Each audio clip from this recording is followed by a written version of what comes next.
You're listening to the Skylight Books podcast. We're an independent, general interest bookstore putting great reads in the hands of people in the Los Feliz neighborhood of Los Angeles. Hosted by resident Skylighters, we're here to bring you new and exciting author conversations, group reads, and bookseller chats. Happy listening. Hello, my lovely listeners, and welcome to Skylit. This is the Skylight Books podcast, and I'm your host, Lance Morgan.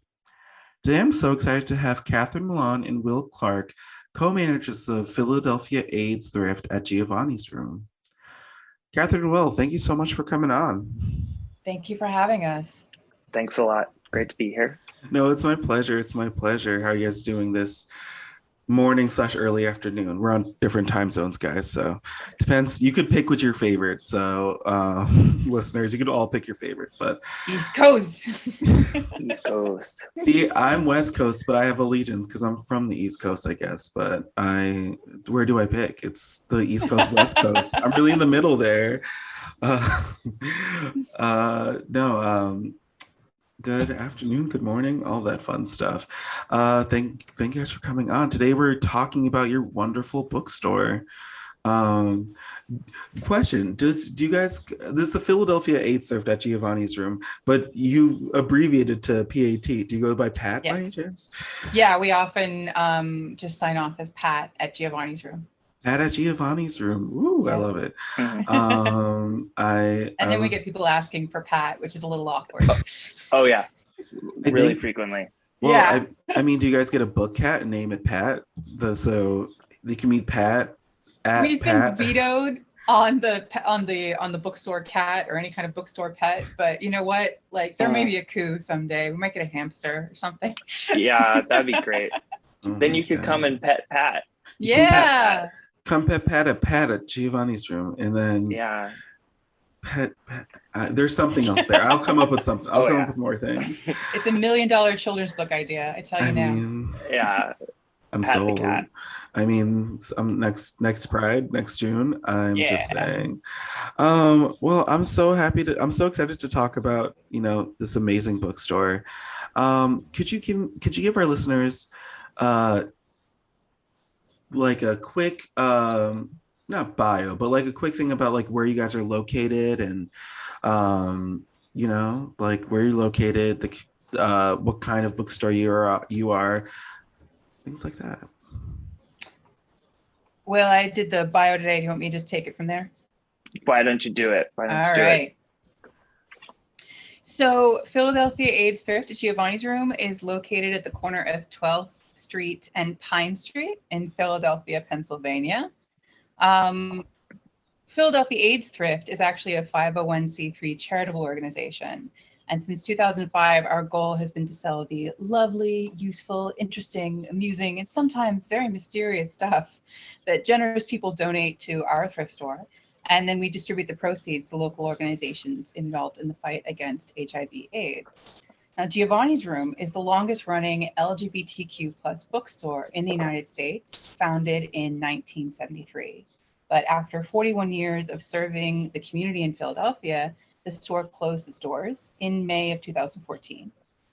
Soon after that, it was announced that Philly AIDS Thrift had reached an agreement with the former owner to become the new proprietor and reopen the store, selling both new LGBTQ books and donated items. And this venture, which is called Philly AIDS Thrift at Giovanni's Room, or simply Pat at Giovanni's Room, is meant to secure the legacy of Giovanni's Room for future generations.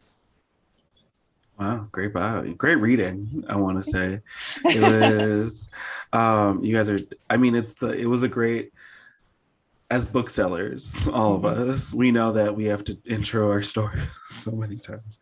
Yeah. So many times. But that was a great one. That was a good one. Thanks. That was, I would have, very, what's the word? Confident. Very like, where I feel like a lot of times we go in and we're just like, this is the store. All right, bye. And just walk away. And you're like, no. We have an advantage in that we have just such an incredible legacy that comes with the store.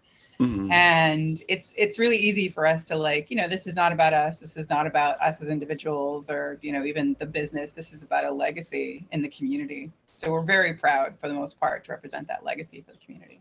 I love that. I mean, the legacy of your store is just amazing. Um, Before we go into that, could you both talk about, your roles in the store and, how long you've been there and all that fun stuff? Um, yeah. Well, Catherine, Catherine and I have been doing, I don't know, more leadership stuff at Giovanni's room for you know how time's been working lately. It's just expanding, contracting. So we both I'm of gonna us go started as volunteers, and then we Mhm. became staff, and then currently we're both co-managers. The hierarchy is a little fuzzy. Like there are a couple people that I'm like, are they co-managers as well? I'm not sure. Like it's a little, yeah. we all just sort of work together. Will and I are currently in the state where like, we're usually, there usually has to be a manager in the store. And so Will and I sort of trade between that. And then we trade off on who's answering emails, who's taking care of events, that kind of thing. It's fun. And so, I mean, from what you're saying, you started yesterday or you started 10 years ago. Who's to say, right? Yeah. Yeah. No, that's We've always fun. been here in some capacity, even if just Yeah. as ghosts. I mean, and I love to hear it. I love to hear it. Can we talk about like I want to talk about like the origins of the store. Like what brought the idea of having, uh this LGBTQ bookstore in Philly at 1973. Yeah. My brain just stopped for a second. Yeah, mine does too sometimes telling the story. But it's really interesting. It was essentially these three friends who are activists, sort of going to four friends was what I'm being saying all with. Yeah, four friends. Going, to other sort of major cities on the East Coast and seeing gay bookstores and being like, we should do this in Philadelphia, and just like drawing up a list of books, grabbing them from a warehouse in like I think New York, and just opening up a storefront. The story is sort of when they first opened, every single book could be just displayed in the front window. Everything just fit into one window, and that was the start of the store. Wow. And it went through. It had to move around a bit because of homophobic landlords. So we have there have been a small handful of locations, but one landlord just was like, "Oh, you're that kind of bookstore," raised the rent, like doubled it, and then another landlord let them stay there, but wouldn't even like walk into the store to collect the rent check. Like they had to meet outside or something. And then at a certain point, and they just decided, or these two people, Ed Hermance and Arlene Austin, decided, we're just going to buy this. We're going to own this. And they did. They bought this building on 12th and Pine. It was a deli with a family living on top of it. You know what I mean by that, like on the second floor. We actually, our building is set in something that, I don't know if it's like, hold on, let me let the siren go by.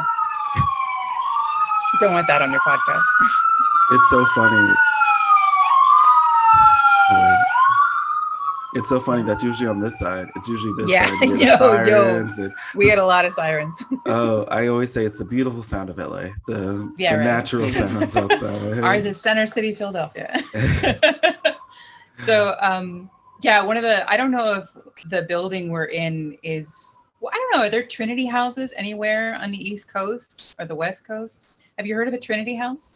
I've heard of them on the East Coast. I'm not sure on the West Coast. It's a very narrow, like 3-story plus a basement type building, but it's extremely narrow and the floors are extremely small.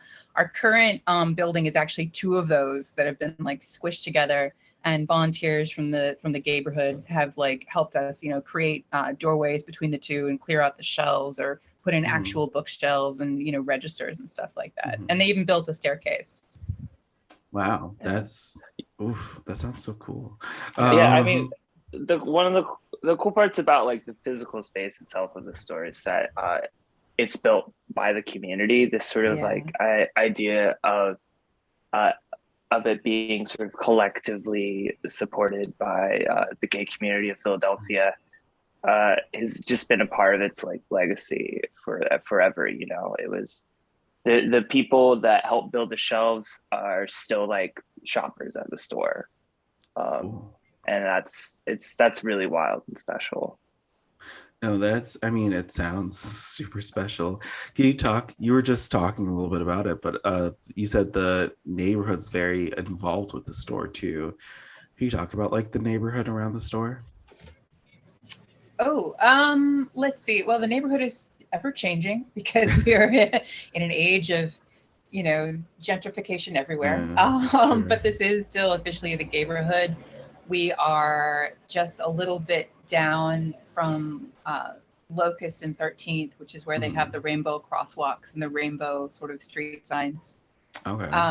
Philadelphia has this like just this really established not just a history of having the LGBTQ community like having a presence here, but having them be a political presence here since the protests in the 70s. Right. And we just had our Pride Festival last Ooh. Sunday on the 5th. Yeah. And we had it in the neighborhood again for the first time in a long time. It was literally just a block up from the store. And it was, yeah, it's lovely to feel like a cornerstone to that kind of aura. I mean, I'm assuming the store must be from being there from like 73, like, you know, an important part of like the neighborhood there. Do you guys do a lot of, you know, neighborhood or community, I'm assuming, like of events? Of course you do, but we're slowly going back into doing a lot more like author events and community events. Of course, everything was put on like major pause for just the longest time. Right. But this past couple of months, we've been ramping up again and doing things like author events, of course. And then we had people from Drexel doing HIV awareness and testing. Our location, the location of the main store, what we call is Philly AIDS Thrift, is down at 5th and Bainbridge, and they actually have an in-store HIV/AIDS testing facilities, which was a big part of their mission, a big priority for them, to make it that acceptable, and also that just sort of that atmosphere of lessened pressure, maybe lessened intimidation. I mean, that's so important for a store like you guys. I want to know more about like what it feels like working in a store like this, the legacy of like, you know, there's a long legacy here. Can you both talk about like, you know, just what it means to work at a store like Giovanni's Room or Pat at Giovanni's Room, where eventually there'll be an animal named Pat? I'm just putting that out there. I'm manifesting. Yeah. You know, like a lot of there are like some two contrasting sort of experiences I have. You know, it's a special place, and like you can see it on people's faces when they walk in, and that feels really nice. Whether it's like kids stepping into like their first actual queer space. That's another great thing about a bookstore in a neighborhood, is it's not a bar, right? It's something very welcoming, very much anyone can walk into. So whether it's a kid talking about like stepping into the space, or a person that stepped into that place for the first time in like 1983, and they're saying like, I remember walking in here for the first time. So you get to hear people's stories and have these conversations about what their experience of the store was, who they knew from the store, whether I knew them or not, you know, and talk about that. At the same time, you know, the other experience that's really fun, but not as, I don't know, not not as full of maybe reference is we take donations here on the affiliative model, and we have people donating a lot of stuff they like bought at Giovanni's room, right? So like we just got in a huge stock of like lesbian mysteries and fantasy books and like vintage Bechdel collections that look so cool. And yeah, you were a big, sorry, go ahead. No, I was just jumping in. You were asking about like the interaction with the community, Lance, earlier. That's sorry, I think Will and I just sort of forget that this is kind of one of the aspects, is that people, because we're a local nonprofit, people know us. And because we're a local nonprofit that took over the, you know, independent gay bookstore when it was closing down because it couldn't turn a profit in the age of like, you know, big box stores and Amazon. People are, when they're aware of this, they're aware of us. So if they have like a collection of, you know, vintage queer pulp or whatever, they don't necessarily, they might come to us first instead of trying to sell it online or having someone ask them to sell it. They're like, no, you know, we want it to go to Giovanni's room because we want it to go back to the community, be kept within the community. So we get a lot of really amazing donations on that end where people are very, very consciously feeding back into the community by being like, okay, if you want this kind of thing, if you're looking for this kind of thing, if this reflects you and your experience in the world, you can come find it here. Everyone knows you come here to find it. Yeah, it's a big like queer yard sale. Yeah, part of the store is really, it's fantastic. So there's also, and with that comes just like the fun and the chaos of just like having so much to sort through and move around. And, you know, so it's like, I'm not sitting around waiting for a meaningful conversation to happen, right? I'm just sorting through a bunch of like old gay books that I need to put out on the shelves and trying to figure out where they came from. It's so much fun. It can be very hectic. Yeah. No, I mean, that sounds great. I mean, yeah, a queer yard sale, that's, sign me up. Like, like, point me in the direction. I'm there. No, that sounds like what a treasure hunt that you must go through all the time. No, it's like, even when you're talking about that, it reminds, I feel like I get that to like, the listeners know, but you guys, just so you know, I also work at the store as a bookseller, so I'm on the floor, and like whenever a young like teen is like, I want to find do you have any like queer YA, or where they like don't know where to go, I'm like, I'm like, I feel like I become like I become this like, I float in the air a little bit. I'm off the floor. I'm just like, come with me. Let's go. I'm shepherding them into a world they never. And then like this happened yesterday. A 14-year-old girl was like, she was buying this like queer romance series. I can't remember the name, but like, I was just like, oh my God, I love this book. It reminds me of, and I just told her about 8 books. And she was just like, oh my God, I have to. And her mom afterwards comes back in after they leave. And it's like, I think you helped us last time too. And you helped us again. And this was just, and we'll be back looking for you. And I was like, cool. I have to go cry. I have to go cry in the back room for a second. Yes! Can you just like, give me 1 minute? I'll be right back. Yes. I've had a couple experiences like that. Just you know, when people come in and they ask for something, and you can tell when they ask for it, they think they're asking for something like really niche. Yeah. And they're like, do you have anything that has this? And I'm like, I have 10 books. Like, can you narrow it down for me? Or I have like 20 books, or fiction or nonfiction or recent or anything. And they just get so overwhelmed, and they're like, I didn't even know this was here. And I'm like, that's my job. That's to it. let you know. Yeah.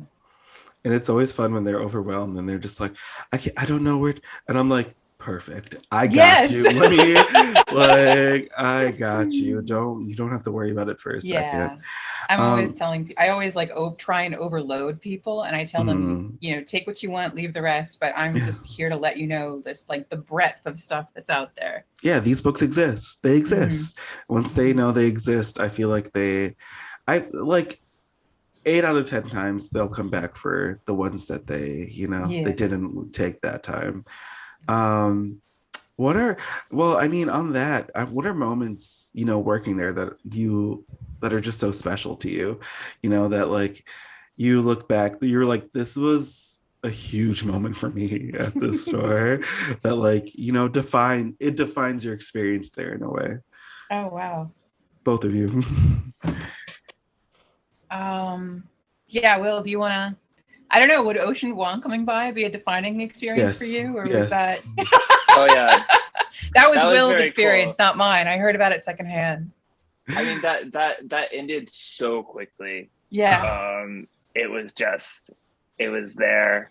Like a shooting And star. I got like a phone call from downstairs and the phones weren't working, but I could tell they were calling me. So I just like bolted downstairs as a volunteer and I didn't know what they wanted. And then I like just jumped down and there's Ocean. I'm like, oh, you, hi. We like are almost sold out of your book already this week. Thank you so much. And he presented us with a broadside of the poem and signed it with a thank you to Giovanni's room. And that was very cool. Another defining moment is other things we've done in the community. Our hallowed brick walls outside are great for murals. And Philly's a big mural town. We love them here. And so we've done a few projects with the Asian Arts Initiative to put up some great stuff from local artists with the Streets Department too. We just get a call one day, we get an email. And we had these 4 local queer artists. I'll send you their names because I don't want to get anything wrong, but installed this gorgeous mural in just like 2 days. Wow. And we had a big opening ceremony for it. And it was great to just have people in the community come to you. I didn't ask for any of this. It wasn't my idea. They just came to us and said, hey, let's do something. And I got to meet local artists. I got to be a part of something just by sort of like doing a day job here. And that's really cool. Wow, that's a great moment. That's a great moment. How are you, Catherine? I am trying desperately to narrow them down to 2 or 3 in my head. Gosh, can I just like tell you all of them and you can edit out whichever you feel? Or a couple. How about Give me two. I feel like give me two. So here are like, I feel bad neglecting our customers because honestly, I have so many great interactions with customers on the regular, and they're sort of the bread and butter interactions at the store. But a lot of the interactions that sort of leap out, that sort of stand out really starkly in my mind, have to do with authors. And there's like 2 interactions that I love and I talk about a bunch. One was that we were having a conference, not us, but Philadelphia was having a conference up the road called American Writers and Poets. And we had so much foot traffic that entire weekend, like people coming by. It was amazing. And I was watching this one person walk into the store. They were clearly familiar with the store. They were talking with the person with them and saying, oh, and this is Giovanni's room. No, this is a great place. I love it. They cross the threshold. They see our front display of books. And they go, oh, and that's my book right there. Oh my! And it was S.J. Sindhu who wrote Blue Skinned Gods, which is up for a Lambda Award this year. And she's has been on the podcast before. Has she? Yeah? Yeah. Oh, that's fantastic. Well, it was just so like the look on her face was like this stunned look of like, oh my God, and also like, where am I? Who am I? This is the life. Like, this is the life I aimed for kind of look. And we got her to sign it. We got her to, got a picture. It was such a wonderful moment. Love that. And sort of on that same tenor, we had recently a local author who, he lives in New Jersey now, but he grew up in the Philadelphia area, and his name is LBJ Harris.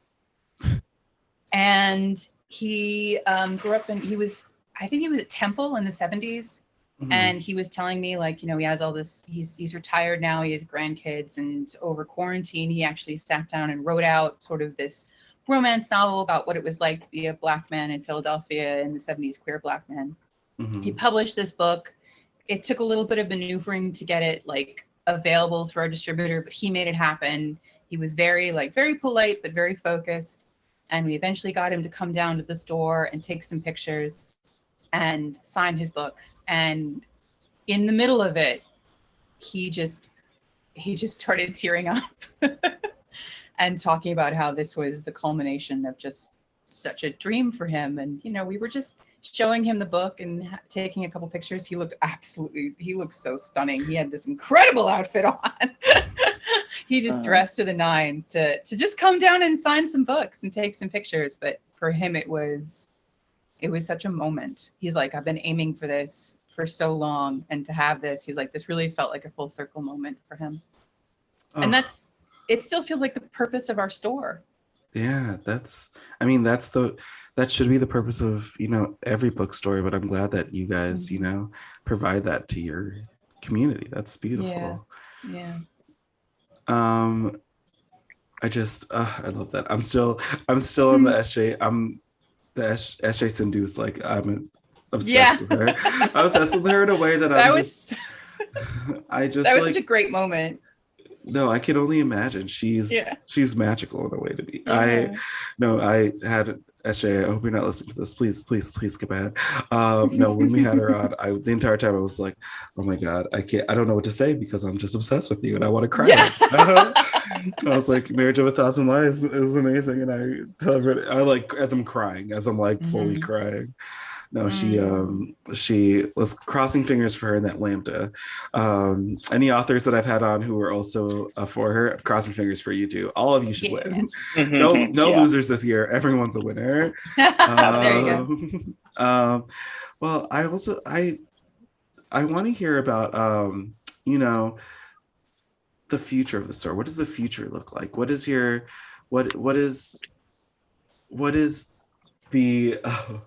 what is the hope for, you know, the store in the next, I don't know, 10, 20 years? Before, you know. I was actually talking to someone about this just the other day. We're really, you know, the pandemic really, it changed everybody's sort of mindset and perspective. Yeah. And for us, one of the things we've been doing is we've been trying to figure out ways to make the store accessible in other ways that aren't physical. Mm-hmm. And actually, one of the ideas that was born out of the lockdown was a project we're working on now, which is our own podcast. Competition. Yeah.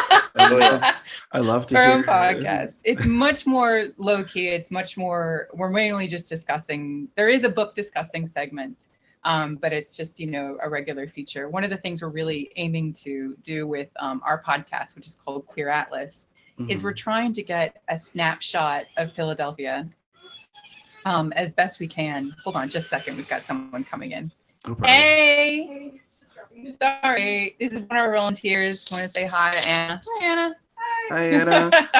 You're on the Skeptics podcast. Yeah. All right. I'll see you. Let me just start that again real quick. Fine. Man, we really need to DW40 that door. Sorry. Yeah, it's squeaking. I'm so used to editing out that sound from our podcast sessions. Sorry. All right, let me start again. Yeah. So the purpose of our podcast, Queer Atlas, although we do have a book discussing segment as a regular feature with myself and my co-host Lieb, is we're trying to capture a snapshot of queer art and culture in Philadelphia at this time.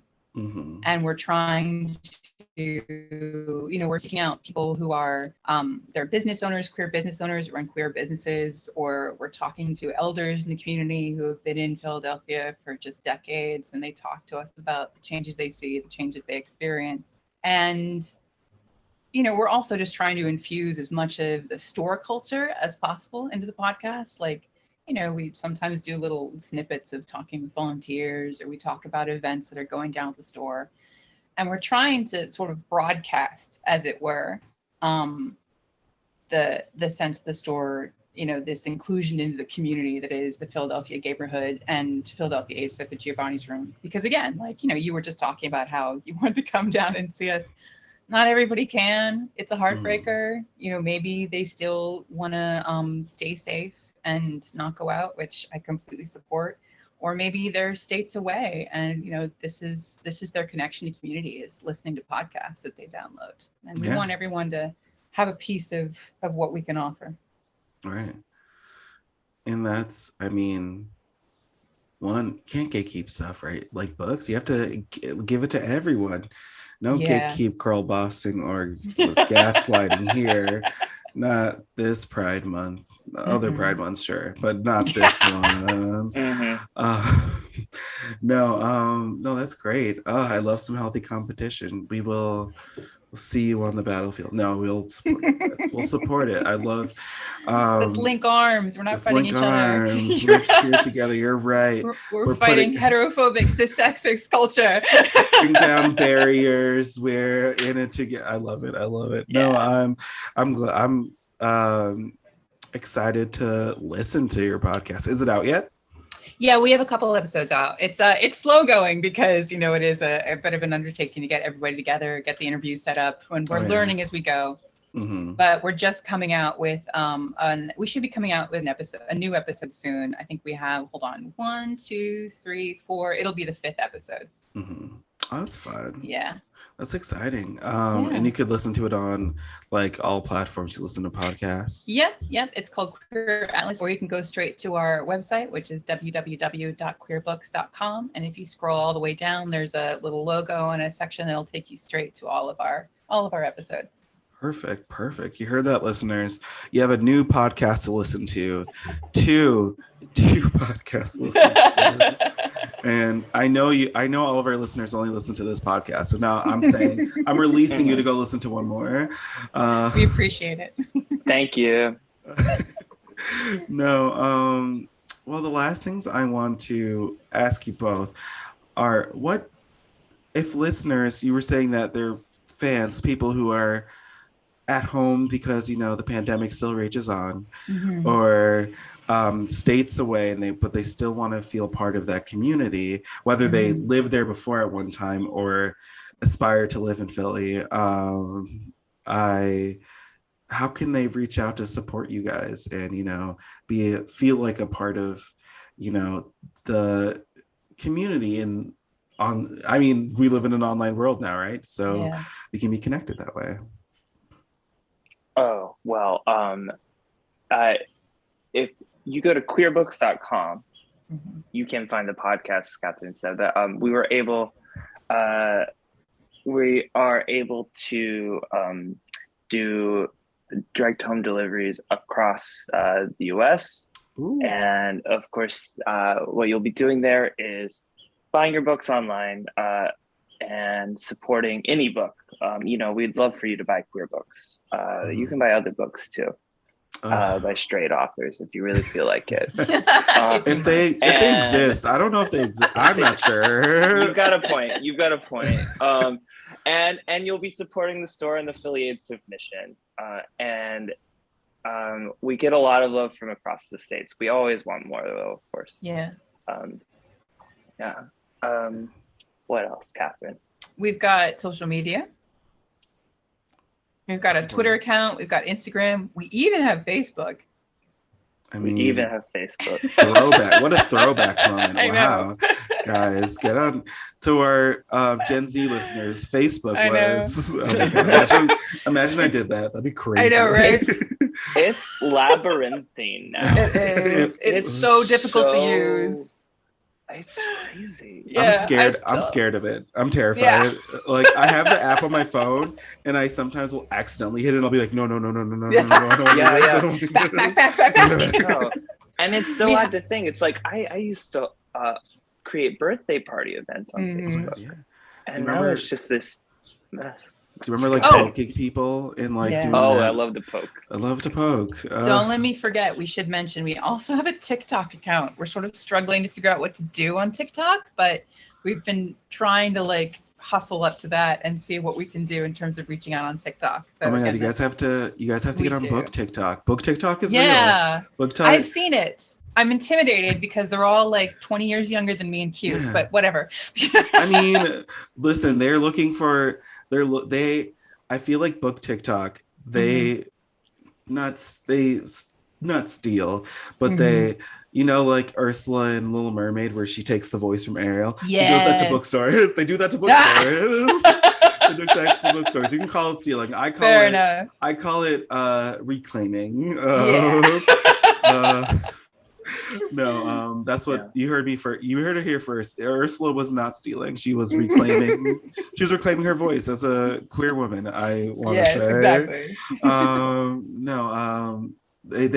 They. So I feel like you could be a leader to Gen Z book TikTok. We'll try. It does seem like there's always already a lot of people talking about, I think, like really amazing queer YA, because there is so much queer YA now. So much, and they're so good. Yeah. I think I might have fun, like personally getting on there and just talking about like the older titles that maybe a younger generation doesn't know about as much, or even just the weirder stuff that's coming out. I love me some really bizarre queer lit. Like that's where I live. There's some really bizarre stuff, and it's crazy, and I love it. I know. I'm like, please keep going. I support you guys. Exactly. Never stop. Well, I mean, my advice for that is get into a dance class, just an easy dance, like dance intro. I'm gonna make the volunteers dance. I'm told. Put that in their job criteria now. Put that like must know at least 6 TikTok dances and be willing to learn. I'm just ready for like the dance studio in the back of the store where it's like 5, 6, 7, and you're just like and I mean I think now you guys should pivot to like a TikTok store. Is that a thing yet? Yeah. TikTok like a store by and for TikTok. Yeah. We actually have quite a few people coming into the store. I was just talking to Will about this, I think, or I was sending you an email, so I haven't sent it yet. Will, we have quite a few people coming into the store using what I call like TikTok speak, where they're like, okay, what I want is like an enemies to lovers story. Oh, God, but I want it to be spicy. That's so real. A slow burn. Yeah, they want slow burn, or they want it to be like, is this spicy, or what is this, or what are the tropes? And I'm like, oh wow, I know exactly where you're from, but I can help. I know what you need. I know what we're looking for. There was I don't know if you guys remember a few months ago or experienced it, the spike in what book? A Little Life being bought. Yeah, because not the sequel, but her next book came out. Her next book came out, but then it blew up on TikTok too. Did it really? Like Gen Z TikTok found it, and we're like, oh my God, check out this book. And like Gen Zs were coming to the store to buy this book. And I was like looking at them like, no. Like, this is not what you think it is. Buy it. You don't know what you're getting into. I was like, this is not what you think. It's not a fun TikTok book. It's a depressingly just soul destroying book that like will change your life forever for the better. Exactly. I can't say it, but like change it. And they were like, what? They were like, I saw this on TikTok. It seemed fun. I was like, oh my God. Yeah, it's like this is not red, white, and royal blue, baby. This is not the same. This is not beach reads. This is not One Last Stop. This is the last stop for books for you. This is not Aristotle and Dante. You could swerve. Couldn't be if it tried. At one point I would describe to them, they're just like, oh my no, I was like, okay, now here's House in the Cerulean Sea, the book I think you just want to that's a good that's a good like sort of step up, step beyond, that kind of thing. And I'm House of Cerulean Sea is great. And I'm not telling anyone to not read A Little Life. I'm just saying, read A Little Life knowing what you're getting into. The same way that if you were about to go skydiving, I would be like, it's not jumping from a diving board into a pool. Yes. You're falling from the sky. You're falling from space, basically. And that's A Little Life compared to most books. Just a regular, just any other book. I feel like. I have to be very honest sometimes when I'm trying to like sell customers on some of my favorite books. Like I have to be very sort of brutally honest, like this is not a happy book, or this is not a fun book. And some of them go for it regardless, but there is, most people are like, you know what, the way the past couple of years have been, like steer me towards something cuter, like which is valid. I give, and A Little Life is it sells great. It's the people come in and buy it. if I see someone holding in their hand, my immediate gut reaction is like, oh no. Like, and then I'm like, and they'll be like, what? And I'll be like, I'm like, I've, and this is maybe psychopathic, I've read that book twice. I've read it twice in my life. I read it, Green Beret. The second time I read it, I was in grad school. Well, I'm crazy. But then I finished it the first week of the pandemic, which the same week I also finished 6 Feet Under. I might have not started off the pandemic. Wow. I was really like double fisting like my depression, triple fisting because there was a pandemic too. Yeah. Which was sadder, Little Life, the end of 6 Feet Under, or the pandemic starting? Who's to say? I don't know. Good point. I was like, couldn't tell you. I just know I cried at one of them. I couldn't tell you which one. It was definitely not the pandemic, though. It was definitely probably Little Life. No, but I will see someone pick it up and be like, just so you know, this is maybe one of the best books I've ever read in my entire life. It destroyed me. It's not an easy book to read. It is maybe the most, what's my usual phrase? Like devastating. It's a heavy book. Yeah. Devastating. It hits you. You'll think you'll gone to the worst, not the worst as in like bad writing, but like the worst as in soul crushing part, and then it'll hit you again, and then it'll hit you again, and then it just doesn't stop. Yeah. It truly doesn't. Yeah, whenever someone buys it, and obviously it's big seller, I'm like, oh, all right. Tell me what you think. Let's because it is a book to have a conversation about for those who read it, which is very nice too. You're so much nicer than me with it, because mine is a gut, chest, like my heaving, like, oh my god, and like I'll walk away. No, that's a better reaction. I had a book club for it once, and we started off with being like, this is group therapy, guys. This is really a safe space. Just know that we have a therapist on call if you need one. Oh my gosh. It's what a book. I mean, as much as I'm happy to pivot to having this be a Little Life podcast, you probably shouldn't. Next time.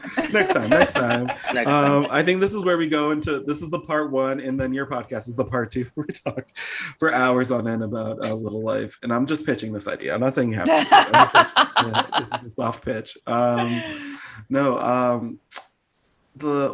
Thank you both for being here. This has been so much fun. I hope you guys had a good time. Thank you. Yes, very much. Do you have any last things you would like to say to, the independent bookstore community, but also your community in the stores, just like customer base, especially the regulars? I feel like the regulars at bookstores need to get a special shout out sometimes, because you guys are, I love you all.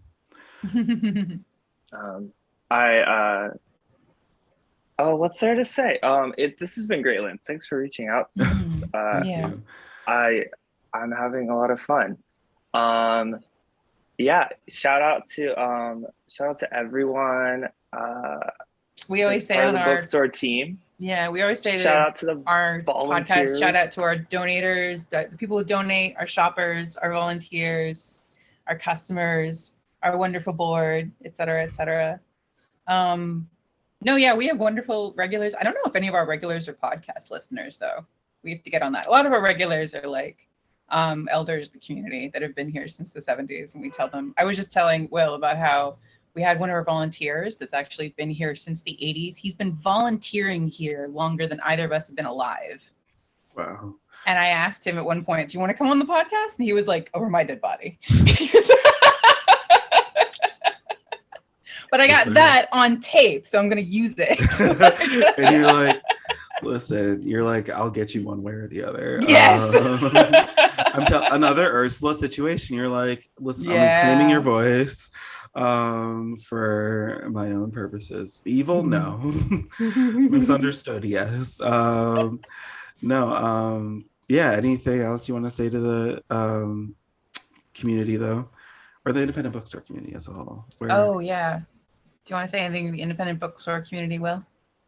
To the independent bookstore community. Yeah. We're really lucky. In Philadelphia, there is an established independent bookstore community, and a couple people. We've lost a couple members. We just lost Joseph Fox, but when they went under, they shouted out like the people that are the stores that are left. And there's very much a sense in Philadelphia of like, there is something there we want to preserve. And I hope that this is new to me. I've never really experienced that kind of independent bookstore community in this particular age. Mm-hmm. But I hope that any other independent bookstore like has at least some of that community surrounding them. Like they have at least one other store. Because we were just talking earlier about like, competition. We're not in competition. We are building a culture together that we wish to preserve. Mm-hmm. And so I hope that everyone in the community has at least one ally that they know and they trust and they reach out to in times of trouble, and someone to sympathize with, because everyone deserves that. Yeah. I love that. Will, you were going to say something too? I love that, Catherine. Way to go. Yeah. Yes. We're all in this together. It's true. And I love you all for doing independent bookstores. They're truly magical places. They really are. Yeah. No, they really are. And, it's great seeing a bookstore like Pat at Giovanni's Room, PAT, Philadelphia AIDS Thrift.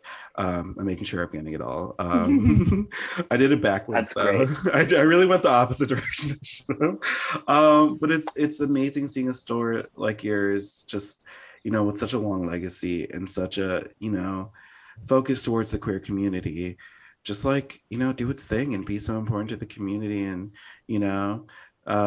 really got me with SJ Sindhu and Ocean Vuong. I'm just saying, I'm not saying it validated the store to me, but like, oh, well, Will forgot to tell, he actually like gifted us a signed copy of one of his poems. We have it now on the office wall. I know. Oh my God. Well, give me a second. I need to process that. Well, I'm not saying I'm going to do like an Ocean's 8 types heist of it. But if you see someone with me, if you see someone like in a wig that looks like me, I was going to say. It's not me. Don't worry. It's not me. It's not me. Just don't look at the poem. It's fine. I cannot obviously encourage that, but it would be entertaining to. Yeah. Oh no, I would be bad at it, so it would be entertaining for you guys. It would be a fun time seeing me stumble around, try to do like one backflip. Honestly, I say backflip, a cart, like a half cartwheel, and like just try to see. It'd be funny. It would be funny. No, that's I mean, just like, but like a store that's so important to the community and the queer authors. It's great to see. So from Skylight Books, thank you for what you guys do. And, we look to you guys as models too. Just know that we when we like think about how we want to be a community, and especially like, it's Pride. It is Pride. It is Pride's back, girls. Pride's back. We're proud again. We have it. Yeah. The pandemic really stole. Yeah. 2 years. Yeah. The first one, there was also like the huge Black Lives Matter movement too, which was very important and honestly deserved to take a lot of space there. But it is Pride again. It's to have a store like yours is why we want to have Pride, want to have movements like you guys. So thank you from the independent bookstore community back to you guys. Thank you for all that you do, and tell everyone that works there, they're special, and the space they work in is special. And take a moment to, I feel like I would want everyone who works there right now on to be like, take a second to just like have a moment to really just love where you are at that second. So, but I have you two, so you two do that for them, for all of them. Well, thank you both for being on. I am so happy that we got to talk. Listeners, this was Catherine Milon. Mylan. Not even close to right either time. It's a Frenchman trying to it's an Irishman trying to sound French, so no one guesses how it's pronounced. See, I thought it was. I thought it was somewhere between Italian and Spanish. That was No. my. It's an Irishman who came and then changed his name because he didn't want people to think he was Irish, so he sounded French, but he pronounced it like an Irishman, so it's Mylan. That's honestly that's a book. I think that's a book on its own. There's something there. Oh, Catherine Mylan, and Will Clark. Thank you both for being on. Listeners, if you go to the store, please say hi. Respectfully say hi. Go look at that poem on the wall from Giovanni and map it out for me. Send me pictures of security on the wall. No, and yeah, if you're in Philly, check them out. And check out queerbooks.com. Check out queerbooks.com. Go listen to the podcast. Go listen to my competition now that I'm going to also. No, I'm joking. You have 2 podcasts. No, you're platforming us, and thank you for platforming us and helping raise our profile. No, go listen to them, and we'll put a link to like the website too with the podcast episode. But yeah, go listen, go support. Listen to 2 podcasts, us and them, no more.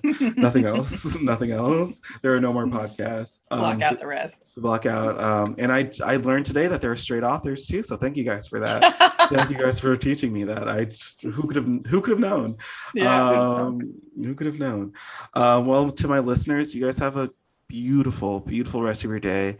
Go do something nice for yourself, and just be mindful of yourself in your life and where you are at the moment, and go support a local bookstore. Go on the Philadelphia AIDS Thrift at Giovanni's Room website and buy yourself a nice book, buy yourself a nice treat.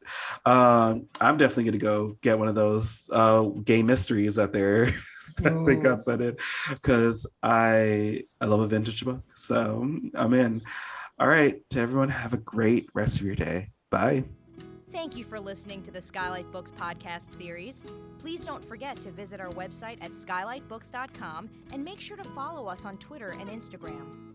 Also, don't forget to subscribe to this podcast for more author talks and bookseller conversations. You can find us on Podbean, iTunes, and Spotify.